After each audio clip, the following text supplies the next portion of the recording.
Memories of fear are coming back.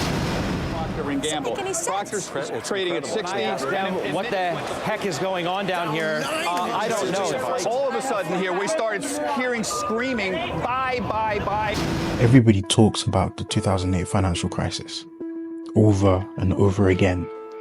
People say it was one of the worst financial crises since the Great Depression in the 1930s. The blockbuster movie, The Big Short, was based on the 2008 financial crisis. But here's the thing. You watching this video were probably between the ages of 5 and 15 when the financial crisis actually happened. Think about it for a second. Do you really remember or understand what happened back then?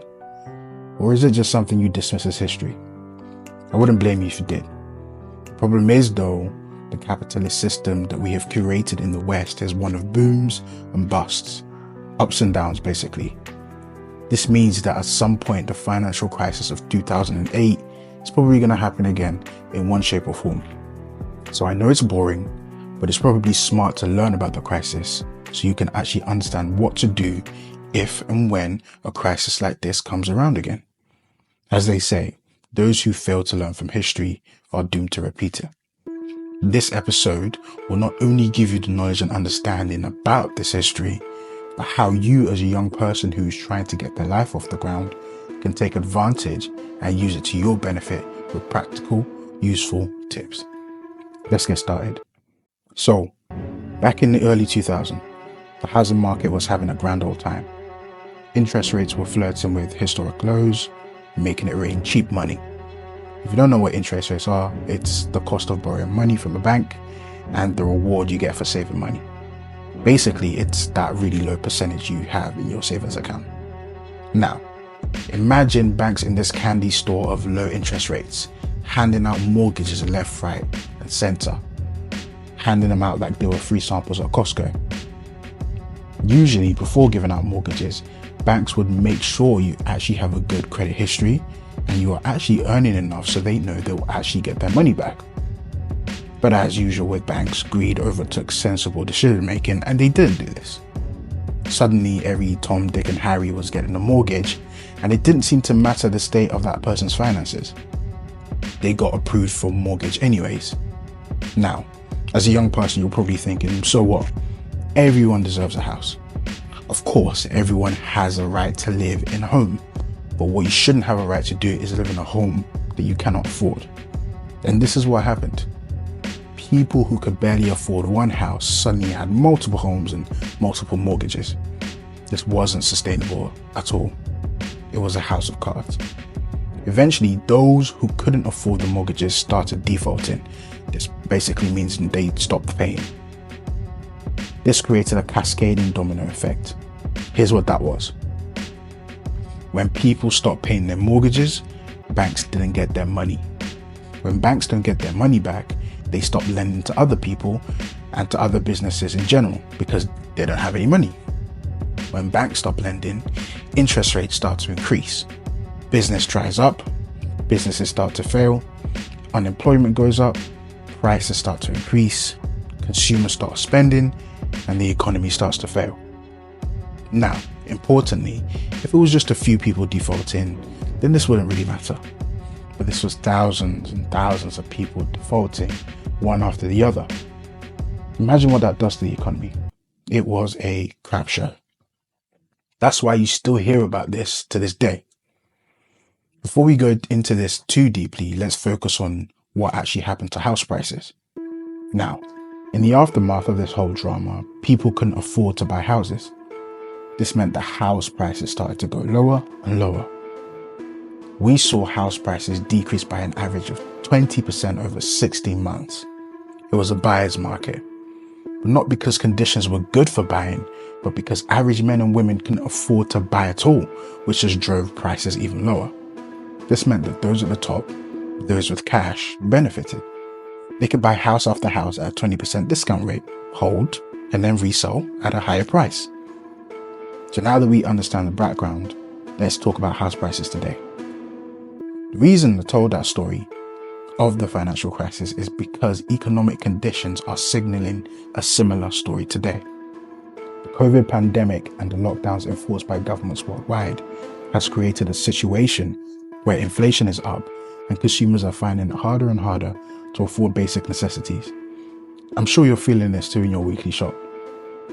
Just like during the financial crisis, we are seeing in real time interest rates increase, banks lending less, more businesses start to fail, jobless claims going up, and consumers tightening their spending. So what does this mean for house prices this time round? It's the exact same thing. We are starting to see demand for house buying decrease.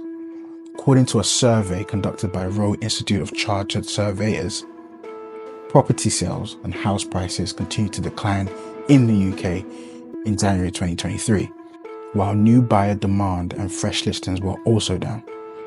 A net balance of 47% for new buyer inquiries was reported, down from 40% in 2022. We're also seeing similar things for US demand and US prices. Basic law of supply and demand says that as demand falls, prices will also generally fall too. And this is what's happening before our eyes. There's a saying that goes, when things go wrong, they go wrong slowly and then all at once. It may not be making the breaking news right now, but it's always better to be proactive to a potential situation than reactive. Therefore, to actually benefit from a situation like this, it's better to act now than to wait till everyone knows and it's too late. So, how can you as a young person benefit from falling demand and falling house prices? Remember, after the last housing crisis in 2008, it wasn't the average buyer that benefited from those falling house prices because they had no cash to buy a house.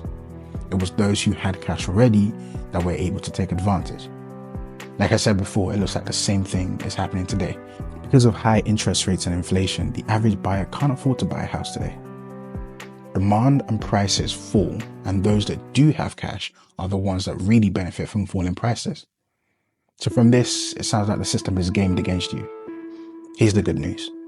We're only at the start of any real fall in prices for houses. For prices to fall 20%, it took 16 months. And even after those 16 months, house prices stayed at lows for another period of time before starting to climb again. It means you've probably got 2 years at least.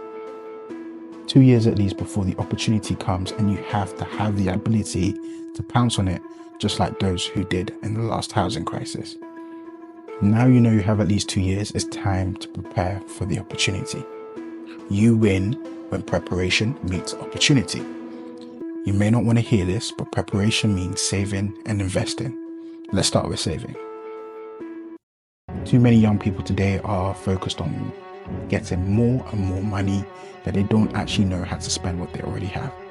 Listen, you can be broke and be earning £1 million a year and rich and earning £50,000 a year. How?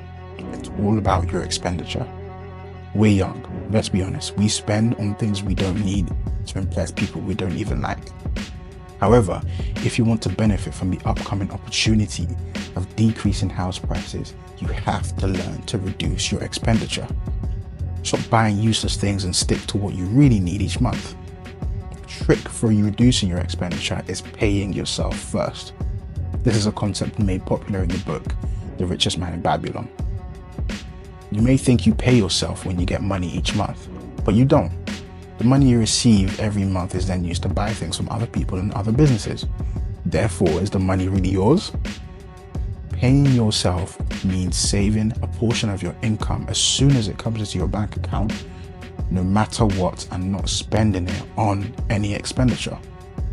The book recommends 10% each month, but it's time to be honest again. If you've just graduated from university, are working and living with your parents, you should be saving a lot more than 10%. Even if you earn minimum wage, when you're living at home, your living expenses are greatly reduced. So there's no excuse to not save more than 10%. If you don't live at home, I would strongly suggest going home. We're young and we want some more years of freedom, yes. But a few years of staying home and saving properly could set you up for a lifetime of freedom. If you can't go home, then consider group renting with some friends. If you can go home, while you're at home, pay yourself first and save at the very least 10% of your income. The book, The Richest Man in Babylon, has other great tips on how to grow and increase your earnings. Let me know in the comments if you want us to review the book, and we'll create another video on this. Saving is only half the battle. Unfortunately, the type of society we live in now means you cannot save your way into buying a home. Not unless you want to spend years upon years doing so. If you want to do it that way, that's fine. However, there is a shortcut that you can take. To drastically reduce the amount of time it will take to save for a home, you need to invest your savings. You need to make your money work for you. People work hard and stay disciplined to save cash, only to end up actually losing money because of crazy inflation and the low savings rates by their bank. The way to combat this is to make money you have saved work for you. Now you're probably thinking, oh, I've heard this before and I don't know what to do to increase the money I have already saved, and I don't want to lose what I already have. Don't worry, we'll tell you exactly what to do to increase your cash with minimized risk. However, you must first understand that no investment or opportunity is without risk. There's always a chance you lose your money, especially in this world of scams. In the book, The Richest Man in Babylon, a strategy is laid out for minimizing risk. The strategy is simple yet always overlooked. The strategy is to simply invest your money with those who know what they're doing. In the book, a story is told. A man entrusted his money to a jeweler and didn't inquire about the jeweler's expertise or track record before investing. The jeweler, lacking proper knowledge and experience, made speculative investments and lost the man's money. The lesson from the story is not only about understanding the investment, but also about conducting due diligence on the person or entity managing your money. It highlights the importance of researching and choosing knowledgeable and trustworthy individuals when making financial decisions. Before investing your money anywhere, you need to understand where you're investing it. The great gains you are promised in the annoying social media ads you see are more often than not lies and fake. Slow gains are better than no gains and losing all your money. With that being said, let's look at a practical example for actually saving and investing profitably. Let's outline a scenario. Let's say you're a 22-year-old that's just graduated from university. Congratulations. You have a job that's paying you £2,000 a month, just above minimum wage, and you are disciplined in saving at least £1,000 a month because of all the savings you get by living with your parents or by group renting with some friends. Let's see how long it takes to reach £29,000 for a £290,000 home in the UK. And this is the average price for a house in the UK. Let's look at a couple of different approaches. The save and invest approach versus only saving. So, looking at scenario 1, investing with an ETF plus an ISA. In the first plan, you, the savvy investor, invested in an S&P 500 ETF. Think of an ETF as a basket of diverse stocks, and the S&P 500 represents the top 500 companies in the US.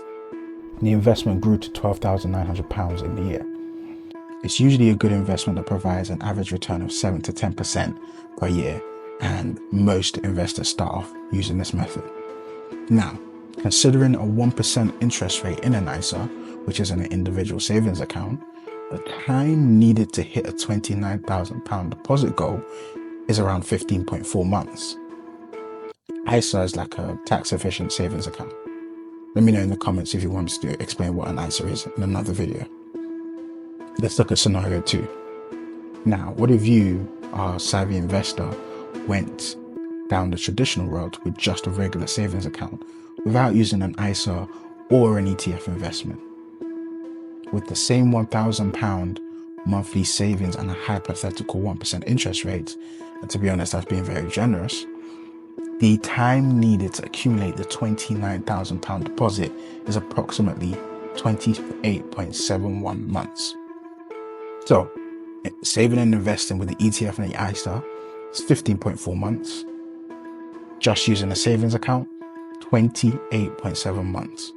Now, of course, these are simplified scenarios and real-world outcomes can and will vary. You might have an undisciplined month, or you have an emergency another month, which means you're going to have to pay a crazy amount. However, factoring this in, there is still one clear choice here. Putting your money to work, i.e. saving and investing, wins every time, by almost 2 times in this case. Notice how the 15.4 months calculated for saving and investing is strikingly close to the 16 months it took for house prices to fall to their lowest in the last financial crisis. This means that by the time you've completed saving and investing, you'll be in a great position to take advantage of further discounts. You can literally have enough money to deposit for a house within a year and a few months. Isn't that surprising? This is far from the usual cry of years and years of saving if you went down a traditional route. As I said before, those who don't learn from history are doomed to repeat it. You may have seen those videos of people questioning why you didn't invest in house prices when they were at historic lows in 2008. You were 8. Of course you couldn't invest then. But you're getting older now. There's no excuses if and when the next housing discount becomes available. So save and invest now. If you enjoyed this video, like the video, consider subscribing to Save the Young. Our goal is to educate young people between the ages of 16 and 30 on the matters of business, politics, and economics so that they can get their life kickstarted. Let us know what you thought of the video in the comments and look out for the next video on the book, The Richest Man in Babylon. Join us, watch the videos, subscribe to the channel, and let's save the young.